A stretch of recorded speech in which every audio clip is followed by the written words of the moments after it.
This is the top predator, the great white shark. A 5,000-pound male starts a hunt. He hasn't eaten for 3 days.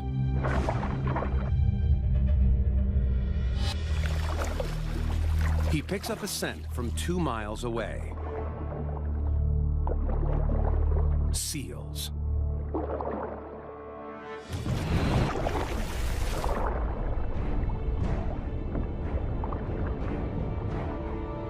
He's a great hunter, but he's not perfect. Great whites are unsuccessful more than half the time.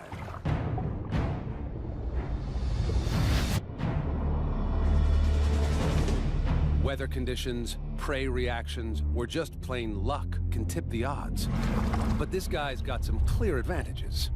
The most significant being lots of prey. Seal Island. It's early winter, right when this 75,000-course buffet must leave the island in search of food.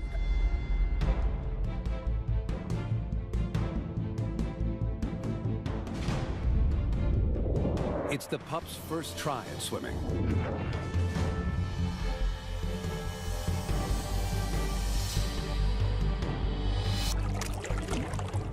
Instinctual grace soon surpasses clumsiness.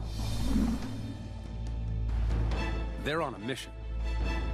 To get to their fishing grounds, they must run the gauntlet.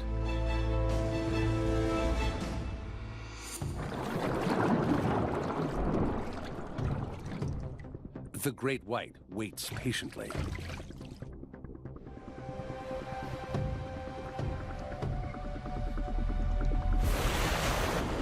The older and wiser seals know what waits for them.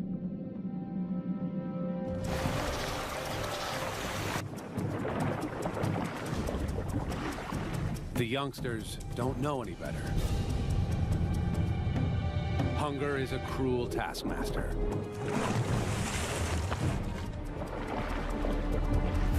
There is safety in numbers. Lagging behind increases the chance of becoming a target. The littlest ones try to keep up.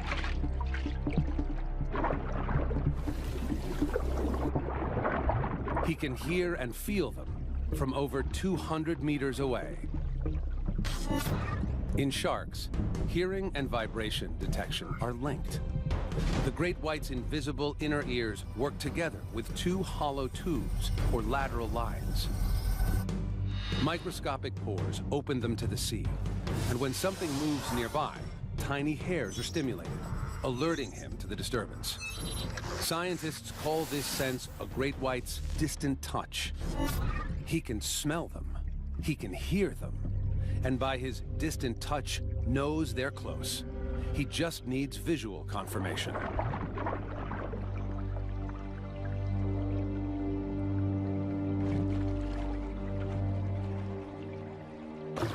He makes his move, directly below his target.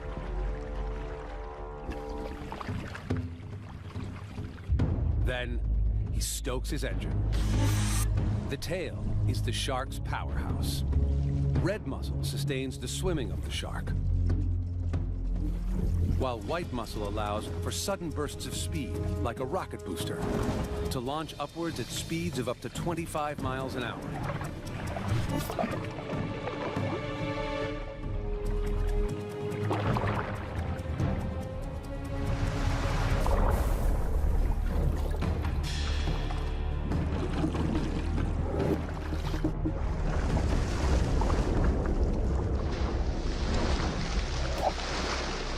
It's a fail. His elaborate sensory plan worked so well. He pinpointed a target and initiated the attack. The strike was textbook, except for a curveball. Clear skies and calm seas, like today, worked to the prey's advantage. The seal saw him at the last minute. So when the shark made contact, his cover was already blown. The seal's whiskers detected tiny vibrations, so he was aware of the shark before he became dinner.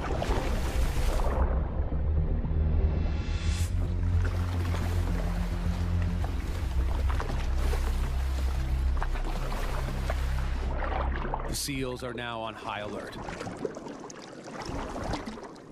The pups will head home in a few hours. By then, they'll be exhausted and easier targets. He slows his pace to save energy. The hunger pangs don't go away. By the afternoon, a wind ruffles the sea. The seals are full of fish, tired from hunting.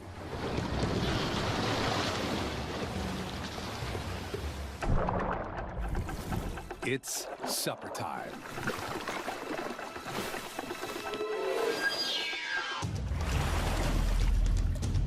He targets a young straggler. Younger seals are easier to hunt. Speed and agility come with experience.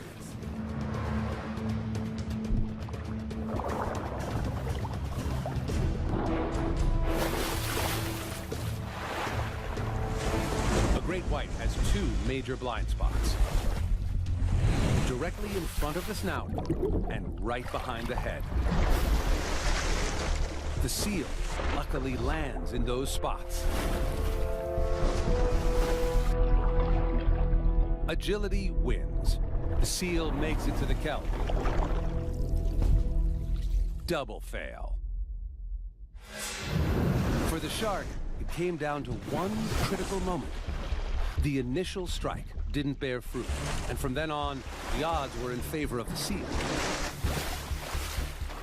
It became an agile torpedo, using its front flippers to propel itself away from the shark, while steering and changing direction with its back flippers. The great white had already struck out once today, so when he missed the seal on the first strike, he should have just swum away. Two fails means he's lost out on over 1 million calories. The great white executes the perfect attack. But there's something wrong. It's a decoy seal set by a tourist boat to lure the shark.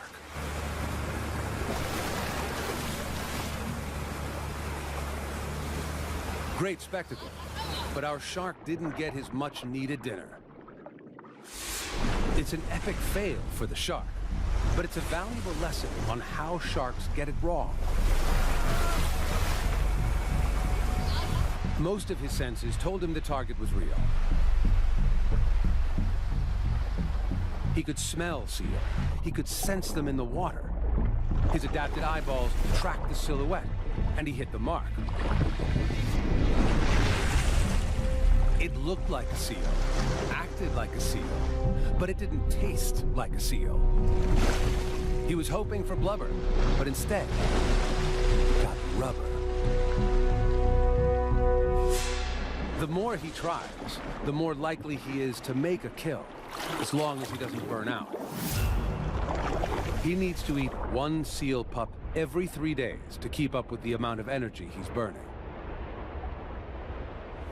He needs a belly full of fatty seal, now. Things are looking up. Overcast, choppy seas, and murky water. Perfect.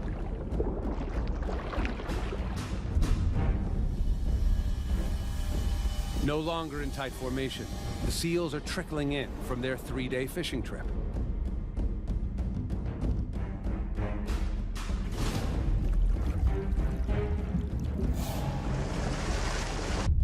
He closes in on another target.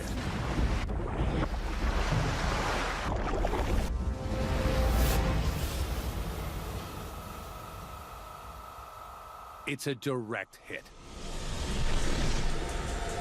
Success at last.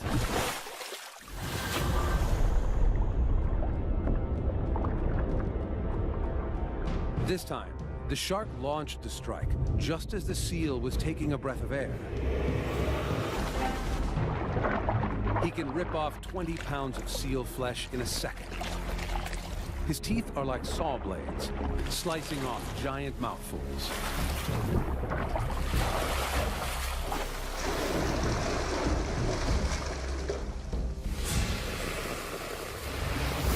For the great white, All systems must be accurately aligned for the perfect hunt. Every seal he gets fuels his machine. The ones that get away motivate him to try again. If the great white is the killing machine of the sea, this predator is its counterpart in the sky.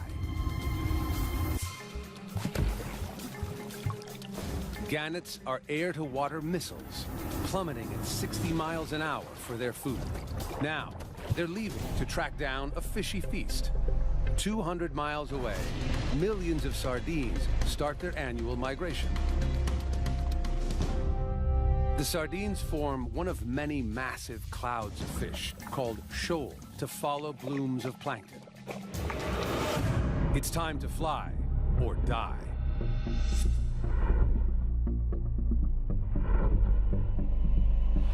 The sardines can travel up to 37 miles per day, but the gannets can cover 300 miles before refueling.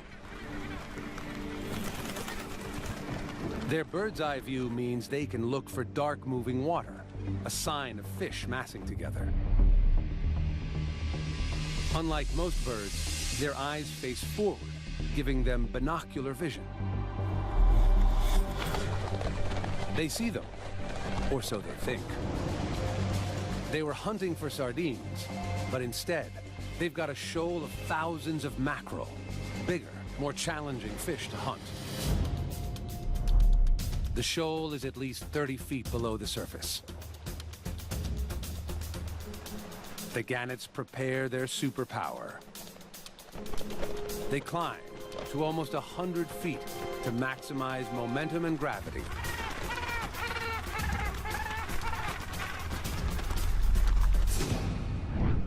They have to be perfectly aligned, or they will die on impact.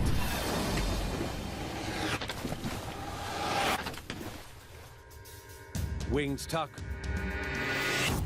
feet stow, then into an arrow shape.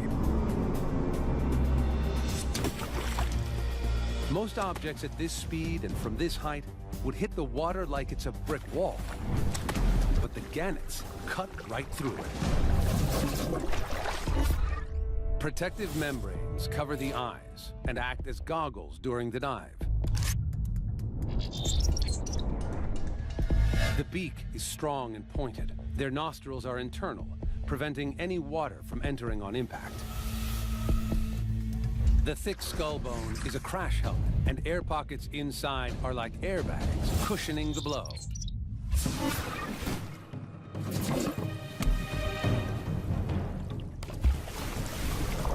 The gannet's momentum drives it 30 feet below the surface.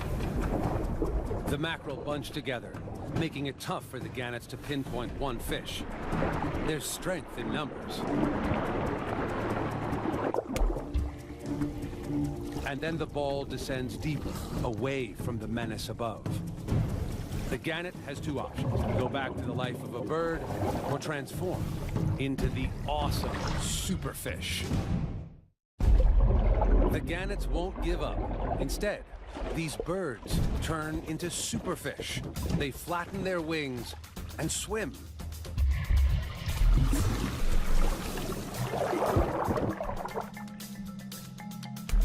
They can reach 60 feet while holding their breath. They close in on the big ball of fish.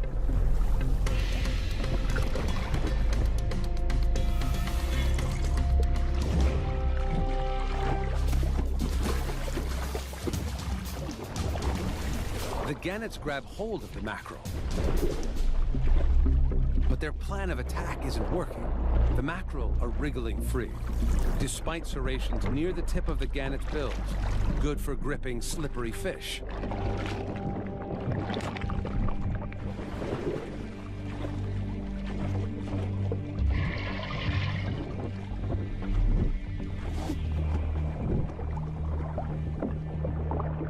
The shoal retreats to 100 feet, deeper than a gannet can dive without running out of air. It's a fail. The high dive was perfectly executed. Within seconds, the fish were under siege.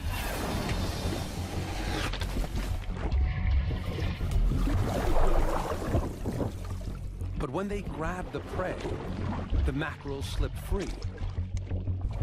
Mucus covers their thin skin, making them hard to hold on to.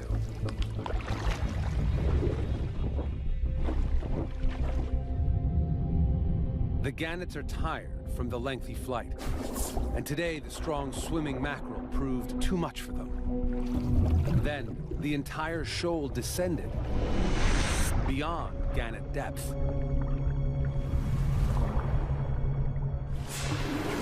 With empty bellies, they take to the skies once more. This time, they'll go for smaller, easier to grip sardines. But where are they? The gannets are now more than a day's flight behind the sardines. They need to hustle, a huge challenge for the young flyers among them. Their time and energy are running out. While the gannets search above the water, a menace prepares for battle below. The sailfish uses its bill to slash at the sardines and isolate a victim.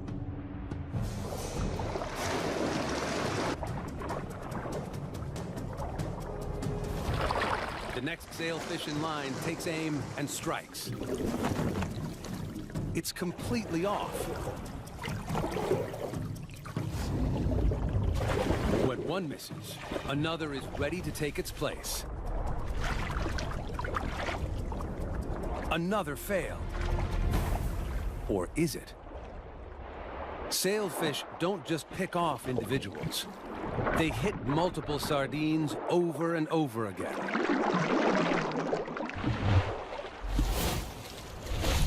As it slashes, the tip of the bill can cover 20 feet and turn through 575 degrees in a single second. That's a lot quicker than a sardine can swim, and a lot faster than it can react. The sailfish were relentless in their attack. First, they teamed up and moved their targets into position. Then, they used their 2-foot-long bills to wound the sardines and wear them down. This first attack took its toll.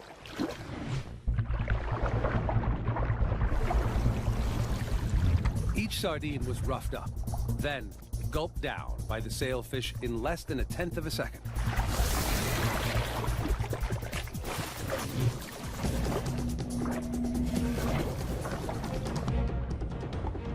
Every sailfish ultimately got a meal. Sailfish are superb killers with specialized strategies, but it's the orca that takes the prize for the craziest hunter in the sea. No other animal risks its life to get a meal with such an outrageous stunt. At 7.5 tons, she risks beaching herself. She must wait for high tide. 4 hours later, the tide is up, but it's still too shallow in places. She searches for a spot where the high tide will help push her right up to the beach. She's found one.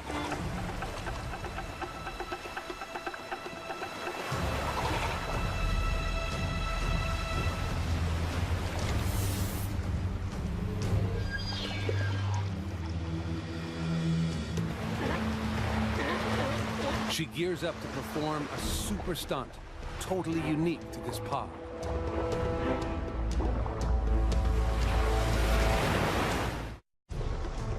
The female orca prepares to ambush her target.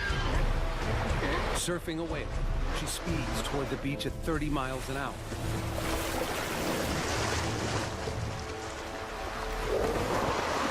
It's a fail. Success is determined by forward planning and critical timing. She didn't get enough speed at launch.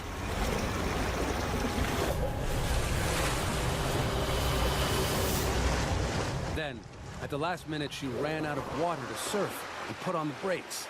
This gave her away, and the pups escaped. It's a skill that takes years to get right. She tries over and over.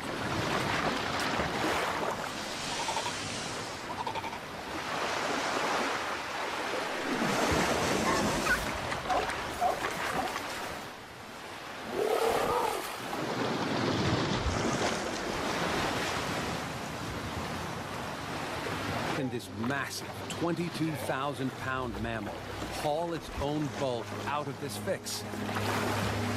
Pod to move on. But another, much bigger pod is just getting started. It begins with a family of 12. They find others with the same goal. The families don't compete, but join forces, form ranks, and are soon a legion of 1,000 strong. A ready-to-hunt megapod.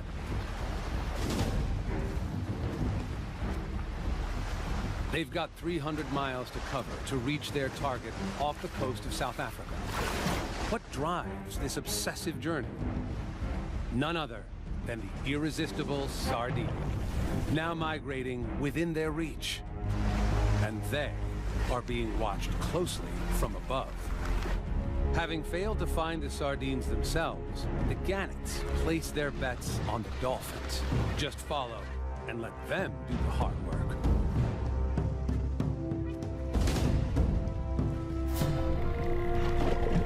Like their giant dolphin cousins, the orcas, they use their sonar to communicate, navigate, and home in on their prey with deadly accuracy.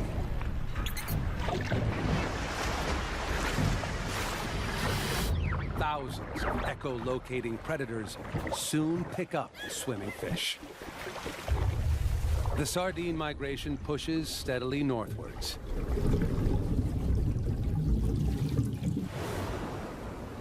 This shoal is an astonishing 9 miles long, 2 miles wide, and up to 130 feet deep.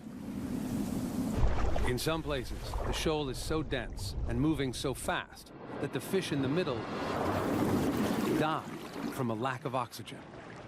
More than 500 million fish are swimming towards the dolphins. It's impossible for a shoal this big to hide from the megapod's detection system.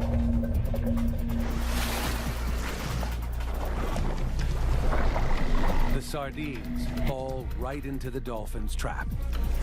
Now, the hard work begins. Holding their breath for up to 10 minutes, they work to split the shoal and push a smaller group towards the surface. They do it, herding the fish like border collies corralling sheep. Under attack from all angles, the sardines stick together. But the tiny sardine should never be underestimated. Along with vision, they coordinate their movements by reacting to water flow. When it works, they avoid bumping into each other. Organs, called neuromasts, line the skin around the sardine's head and accurately detect motion between themselves and the surrounding water. As one fish moves, it creates a flow of water that provides information to the fish next to it or behind it, allowing them to keep their place within the rapidly moving shoal. This is how a shoal works. Thousands can move as one. Each individual tries to find safety in the middle, creating a mass continuously folding in on itself. Nobody wants to be stuck on the outside. The gannets flock overhead, waiting for the fish to come within reach. The alliance is about to reach its climax. The table is set, everyone is in position. But unexpected diners show up. Sharks. Thousands of them.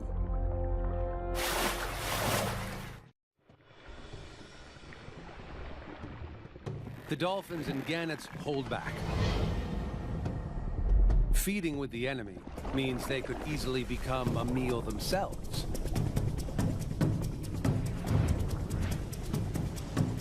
The sharks think they can collect the proceeds from the dolphins' hard work.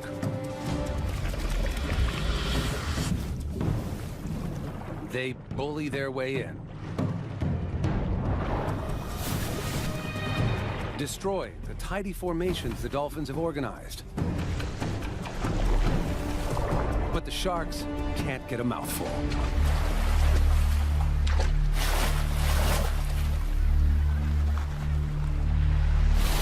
The dolphins regroup.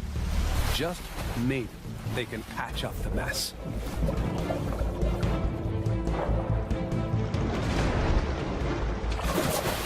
Sharks are worked up, but they're not denying access to the sardines.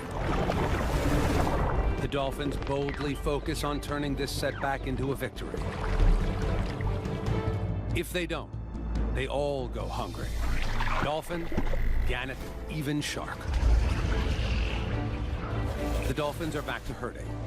The sardines respond as predicted, defensively moving into a tight ball close to the surface.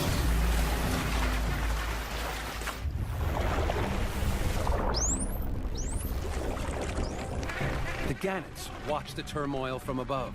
They're done with waiting. Hunger drives them to take the risk and feed with the sharks.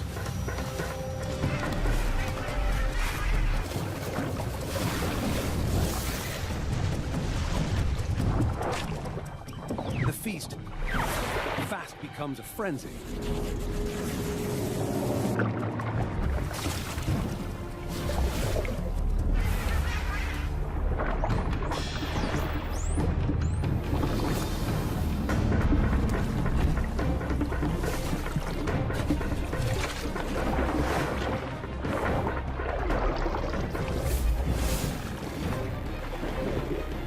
Now it's time for the dolphin's final weapon, a net of bubbles.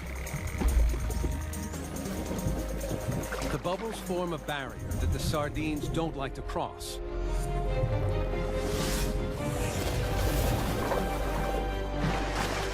With no escape, the shoal is shrinking fast. Shark, bird, and dolphin all get a piece of the action, until a newcomer completely changes the game again. It appears out of nowhere like a high-speed train.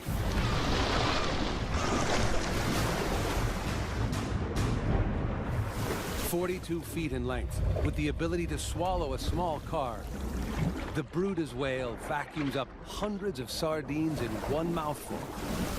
He makes the shark look like a minnow.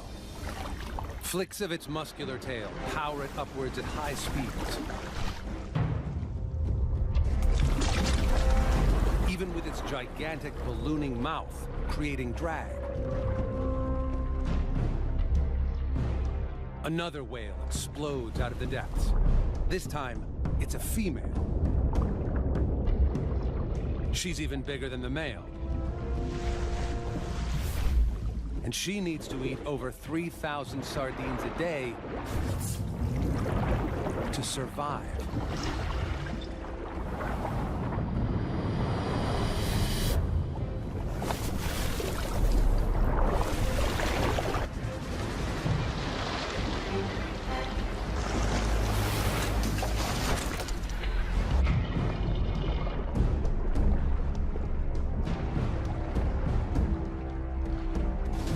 The whales triumphed in what the sharks initially attempted, a latecomer cleanup job.